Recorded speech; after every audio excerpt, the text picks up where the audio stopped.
எல்லாருக்கும் வணக்கங்க. 4000 நோய்களை குணப்படுத்தக்கூடிய ஒரு அற்புத கிழங்கை பற்றி தாங்க இந்த வீடியோவில் பார்க்க போகிறோம். நீங்கள் பார்த்துட்ருக்கிற இந்த கிழங்கு தான் முடவ நாட்டுக்கால், அதாவது சைவ ஆட்டுக்கால்னு கூட சொல்லுவாங்க.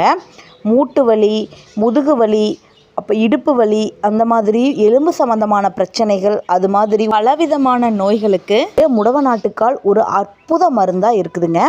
இதை மேல் தோல் பார்த்திங்கன்னா வெள்ளாட்டுடைய ரோமங்கள் மாதிரி இருக்கும். அந்த மேல் தோலை சீவிட்டு உள்ளே இருக்கிற பகுதியை கழுவிட்டு ஆட்டுக்கால் சூப் வைக்கிற மாதிரியே அதே மாதிரி மசாலா எல்லாம் போட்டு இந்த சூப் வச்சு பெரியவங்களுக்கும் சரி, முதுகு வலி, இடுப்பு வலி, கால் வலி இருக்கிறவங்களுக்கு கொடுத்துட்டு வந்தால் சீக்கிரமே அதிலிருந்து குணமாகும்னு சொல்லப்படுதுங்க.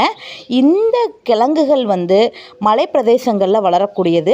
பாறை இடுக்குகளில் அதில் இருக்கிற ஈரப்பதத்தை எடுத்து வளரக்கூடிய கிழங்கு தாங்க முடவாட்டுக்கால் கிழங்கு.